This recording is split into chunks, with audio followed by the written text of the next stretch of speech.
क्रांति पर मैं आपका अपना राजवीर पहलवान आप सभी का स्वागत करता हूं एक बार फिर से। तो दोस्तों, देखते आए हो कि सरकार समय समय पर आपकी जमीन एक्वायर करती रहती है, यानी कि जमीन अधिग्रहित करती रहती है। तो इस अधिग्रहण के या एक्वायरेशन के क्या नियम है, क्या किसानों को या जमीन मालिकों को उचित मुआवजा मिलता है या नहीं मिलता है। तो इन्हीं सभी सवालों पर चर्चा करने के लिए आज हमारे साथ हैं advocate Shri G S Awana ji, जो कानूनी और सामूहिक जो मसले होते हैं, जो विषय होते हैं, उन पर बहुत ही कुशलता से, बहुत ही सहजता से उनका विश्लेषण करते हैं। तो आज बात करेंगे हम इनसे जमीन अधिग्रहण नियम पर। सर, आपका स्वागत है। जी नमस्कार। तो सर, सबसे पहला तो सवाल यही कि जमीन अधिग्रहण नियम क्या है? देखिए, लंबी स्टोरी है जी, क्योंकि जमीन के ऊपर बहुत सारे एक्विजिशन के नियम हैं, लॉ हैं, परंतु संक्षिप्त में अगर मैं बात करूं तो पहले जो जमीन थी वो राइट टू प्रॉपर्टी में आता था जी, एक मौलिक अधिकार था संविधान की दृष्टि से। परंतु जब 44वां संशोधन हुआ संविधान का, तो उसमें इसको हटा दिया गया। बाद में एज ह्यूमन राइट,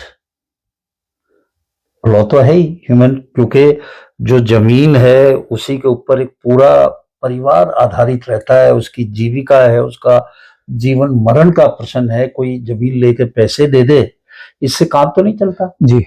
काम इसलिए भी नहीं चलता है कि जो एक किसान है, उस किसान से आपने जमीन ले ली और पैसे दे दिए कि भाई तू अपना कुछ भी कर, उसका तो खत्म हो गया। वो उस पैसे को जो थोड़ा बहुत मिलता है उसका क्या करेगा? क्या वो बिजनेस तो चला नहीं सकता, उसको इतनी स्किल है नहीं, तो उसकी तो रोजी रोटी चली जाती है। और एक जो बेरोजगार आदमी है उसको बेरोजगार बनाने का एक प्रक्रिया शुरू हो जाती है। जिसके ऊपर ये पड़ती है वो ही इसको जानता है। जी, जी। आप देखिए, जो हुआ नोएडा में हुआ और कई जगह हुआ, तो बड़ा ही उसके गलत परिणाम, बहुत दर्दनाक परिणाम है। मैं खुद इस प्रक्रिया से गुजरा हूं। इमरजेंसी में हमारी जमीनें गई और मुआवजा भी कुछ मिला नहीं। आप ये देखिए कि 4 रुपया गज, 4000 बीघा, 4000 रुपये पैसे मिले। और उस वक्त भी जब ये मिले तो इनकी कीमत कुछ भी नहीं थी। जब यहाँ पे 200, 250, 300, 500, 1000 रुपए गज पे जमीन जा रही थी, उस वक्त 4 रुपए पकड़ा दिए, लेने लो, खड़ी फसल पे बुलडोजर चला दिया। जी, बहुत दर्दनाक बातें हैं। जी, जी, जी।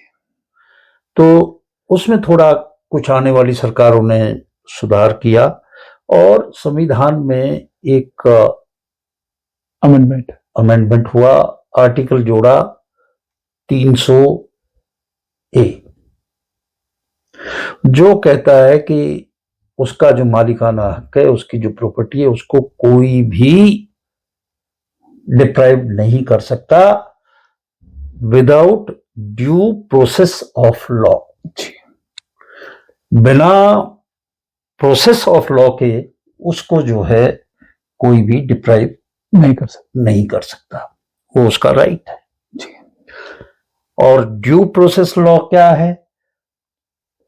अब ये तो उसका पर्पज क्या है? पर्पज, किस पर्पज के लिए आप जमीन ले रहे हो? आपने जमीन ली और उस पे कॉलोनी काट दी, ये तो कोई पर्पज नहीं हुआ। प्राइवेट कॉलोनाइजर भी कर रहे हैं, सरकार भी यही करेगी और किसान को महरूम कर देगी उसकी जमीन से, तो ये तो उद्देश्य इसका सही नहीं। तो 2013 में एक एक्ट आया और उस एक्ट का नाम था fair compensation and transparency in land acquisition, rehabilitation and resettlement act 2013, वो कुछ जो है किसानों के हित में था। तो उसमें कई बातें उसमें कही जिनको मैं आपको सिलसिलेवार बताता हूं। उसमें यह था कि भाई पर्पज क्या है जी। सरकार ले रही है, कोई ऐसी इमरजेंसी सर्विस है उसके बिना नहीं हो सकती, सड़क के लिए चाहिए, बात समझ में आती है। हॉस्पिटल के लिए चाहिए तो भी समझ में आती है, स्कूल के लिए चाहिए तो भी समझ में आती है, पर आप मकान बना के उसको दें, ये बिल्कुल उसका उद्देश्य सही नहीं। तो इसमें एक चीज की कि अगर आप चाहते हो कि उसको मकान उसके ऊपर बने, ये भी बने, तो उसके लिए जो किसान हैं उनकी कंसेंट, उनकी सहमति लेना जरूरी है। अगर आपने प्राइवेट कोई बेचने हैं, वो जैसे नोएडा में बेचे, कॉलोनाइजर्स को दिए हैं, उनको बिल्डर्स को दिए हैं, प्लॉट दिए हैं, तो ऐसी स्थिति में आपको 80% जो जमीन है उसकी कंसेंट लेनी पड़ेगी। मान लिया आपको 100 बीघा जमीन आपने चाहिए, तो 80 बीघे का जो मालिक है या मालिक एक से ज्यादा मालिक हैं, जब वो अपनी सहमति देंगे 80%, तब कर सकते, तो आप 100 बीघे में 20% एक्वायर कर सकते हो, पर उससे पहले आपको 80% की सहमति लेनी पड़ेगी। 80% लोगों की उस जो जमीन है 80% उसके जो मालिक हैं, किसान हैं, उनकी सहमति लेनी आवश्यक है। और अगर वो पीपीपी प्रोजेक्ट है तो ये सहमति जो है 70%। तो सबसे पहली चीज तो ये हुई कि पहले कोई सहमति की बात ही नहीं थी, अब वो सहमति की बात है। जी। दूसरी बात जो मैं बार बार शुरू में कह रहा हूं कि सोशल इम्पैक्ट जो है उसका असेसमेंट किया जाएगा। ये जमीन हमने ले ली तो यहां के जो लोग हैं इनके ऊपर क्या असर पड़ेगा, इनकी रोजी रोटी पे क्या असर पड़ेगा, उस इम्पैक्ट को कैसे मिनिमाइज किया जाए। जी। अगर रोजगार ले रहे हैं तो उनको वापस रोजगार क्या दिया जाए। जी। तो वो जो सोशल इम्पैक्ट असेसमेंट है उसकी स्टडी लेने से पहले करनी पड़ेगी। और जो मुआवजा है वो भी आप तय नहीं करेंगे कि आपने उठा के जो इतनी महंगी जमीन है उसको 4 रुपए में दिया और भगा दिया, नहीं, उसका भी तय है। यदि आपने शहरी क्षेत्र में लेनी है तो जो वहां पे मुआवजा है, जो सेल रेट है, मार्केट रेट, उसका डबल किसान को देना पड़ेगा। जी। अब मार्केट रेट क्या है कि यहां पे जमीनें बिक रही हैं, तो जो हाईएस्ट रेट है, मान लिया वो जो है 50,000 रुपया बीघे है, थोड़ी देर के लिए 50,000 तो वैसे बहुत ही कम है, 50,000 मीटर की बात कहें या गज की बात कहें तो गवर्नमेंट को शहरी क्षेत्र में 1 लाख देना पड़ेगा। और अगर जो है ग्रामीण क्षेत्र है तो वहां पे जो मार्केट रेट है वो उसका जो मुआवजा है 4 गुना देना पड़ेगा। जी। यानी कि जो मार्केट रेट है उससे कहीं ज्यादा 4 गुना। जी। तो इसमें ये बात भी तय कर दी। अब इसमें मार्केट रेट तो भाई बढ़ता रहेगा, उसे पैसा भी थोड़ा ठीक रीजनेबल मिलेगा, उसे धंधा करे और उसकी ये भी बात हो। और उसका जो रिहेबिलिटेशन, जमीन चली गई तो अब हम उनका किस तरह से करें, घर गए तो घर का कैसे करें, घर बीच में आ गए मान लिया जाए, गांव आ गए, उसका हम कैसे करें, जो उसकी रोजगार गया उसकी भरपाई कैसे हो, ये सब देखने की जरूरत है।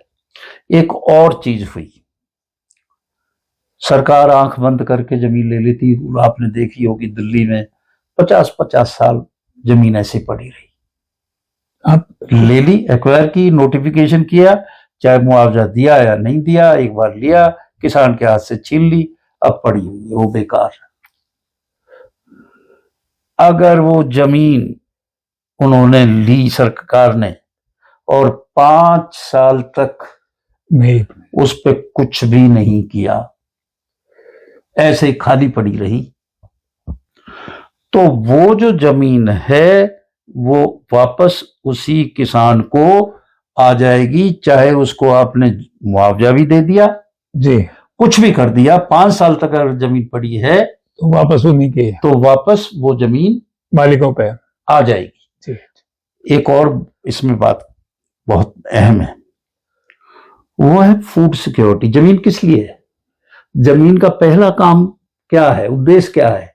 भाई हमारा पेट भरना, अन्न उपजाना। तो जो जमीन जिस पे एक से ज्यादा फसल होती है, जी, भाई ऊसर सी जमीन है, ले ली, कोई बात नहीं, पर जो जमीन उपजाऊ है जिसमें 2-2, 3-3 फसलें ली जा रही, उस जमीन का अधिग्रहण नहीं हो सकता। ये बात भी कही कि फिर अगर तुम उनको भी कर लोगे तो फिर ये जनता खाएगी कहां से आएगा ये पैसा? ये जो चीजें हैं ये इसमें निहित की गई। और तो जो सेक्शन मैंने बताया था आर्टिकल 300A बहुत ही महत्वपूर्ण है, उसमें ये सब चीजों का समावेश आपको करना पड़ेगा। ये जो एक्ट है 2013 का। जी, अब इसमें कुछ चीजें मैं आपको बता दूं। प्रोसीजर क्या होगा जमीन को अधिग्रहण करने का? सबसे पहले जो है प्रिलिमिनरी नोटिफिकेशन होगा अंडर सेक्शन 11 ऑफ 2013 एक्ट के साथ ये जमीन है, इसकी हमें इंटेंशन है चाहने की। उसके बाद वो सारी प्रक्रिया शुरू होगी। फिर सोशल इंपैक्ट असेसमेंट की स्टडी होगी कि अगर जमीन इनसे ले ली जाए तो उसका क्या गलत असर इन लोगों पर क्या प्रभाव पड़ेगा, उसके असेसमेंट की बात होगी।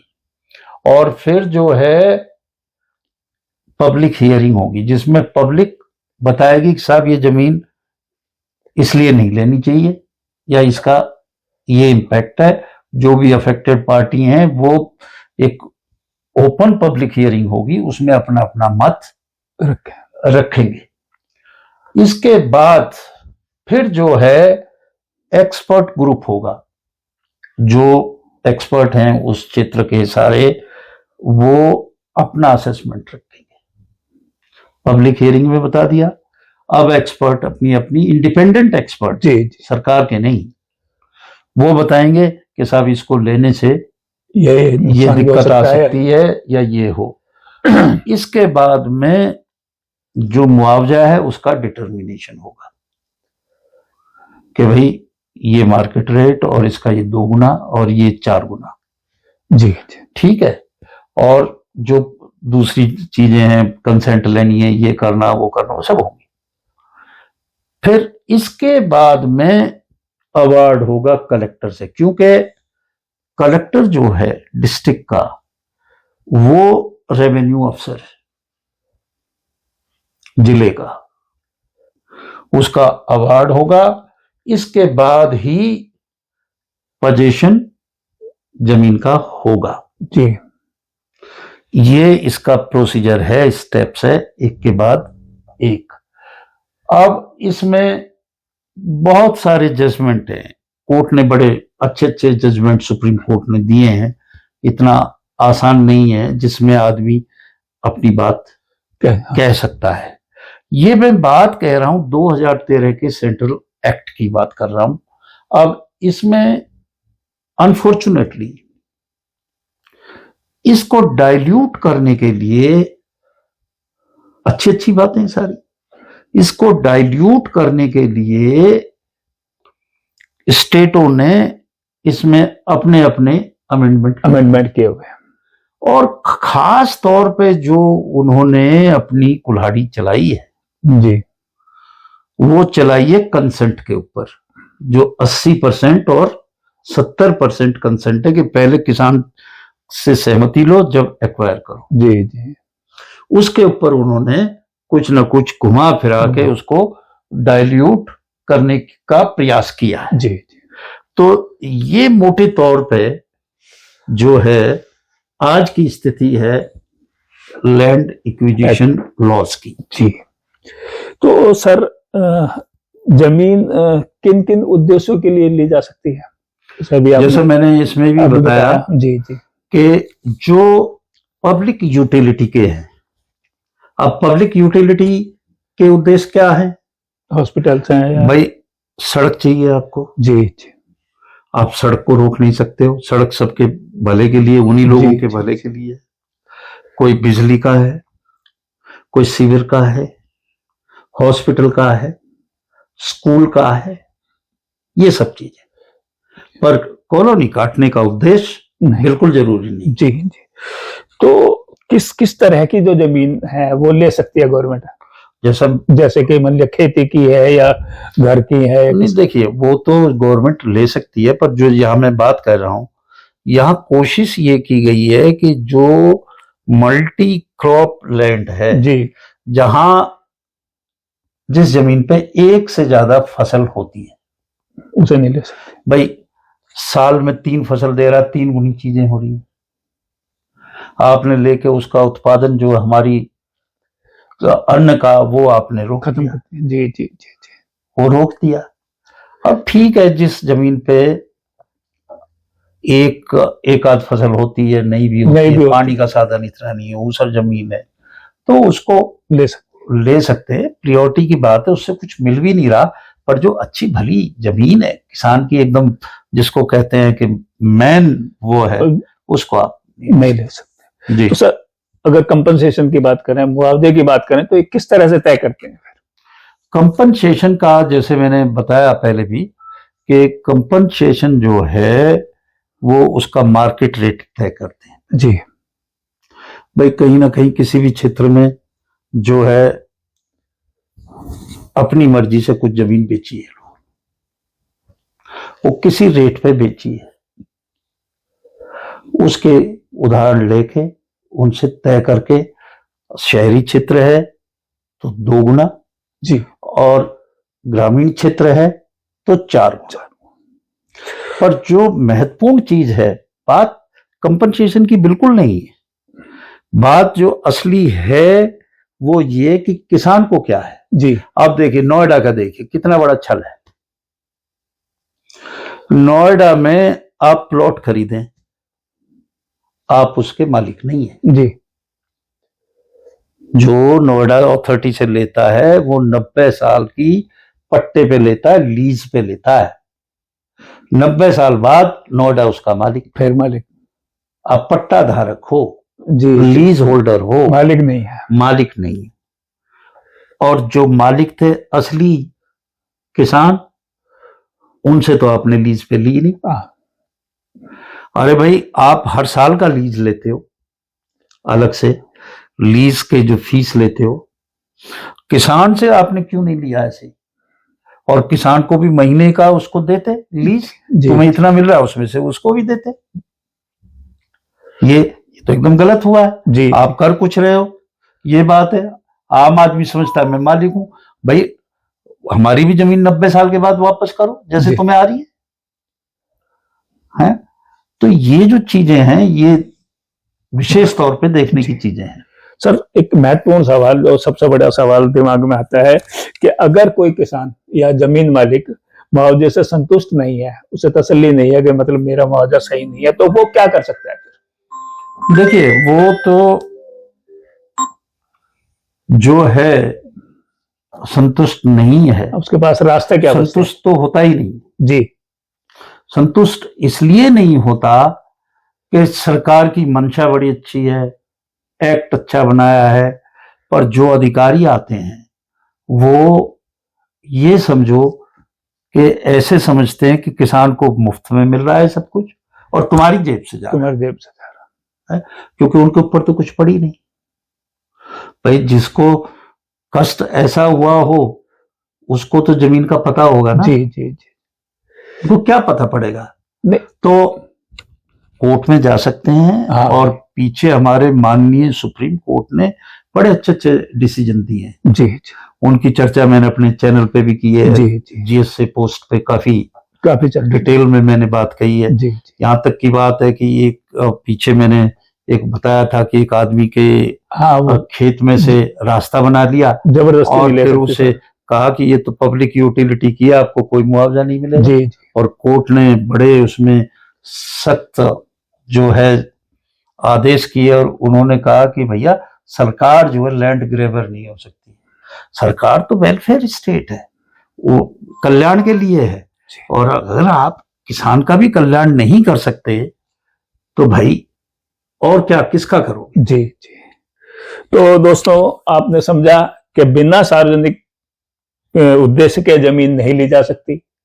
दूसरा जो समझ में आया कि सामाजिक प्रभाव का जो आकलन है यानी कि सोशल इंपैक्ट असेसमेंट बहुत जरूरी है।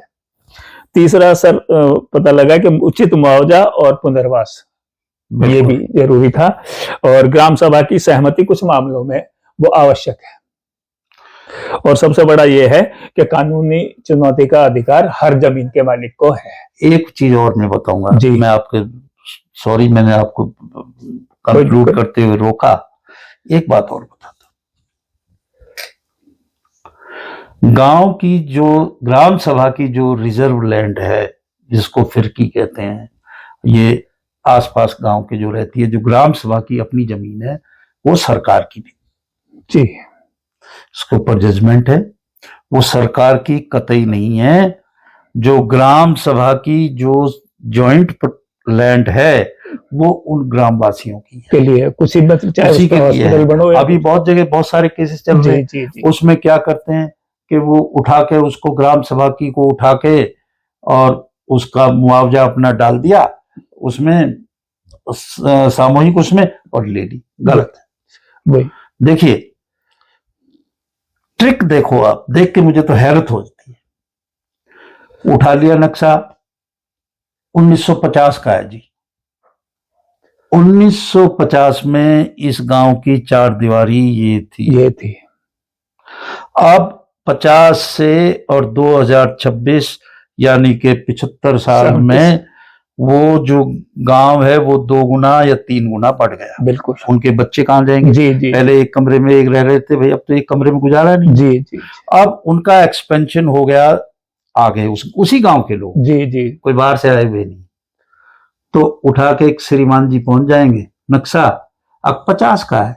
अब 50 में जो था जो वो उनकी बढ़ोतरी नहीं होगी। 3 पीढ़ियां तो जो ग्रामीण जमीन है उसके आसपास उसमें एक्सपेंशन भी शामिल है। जी जी। कोर्ट के आदेश कहते हैं, बहुत सारे जजमेंट है, ये कहते हैं कि वो भी उसमें शामिल है।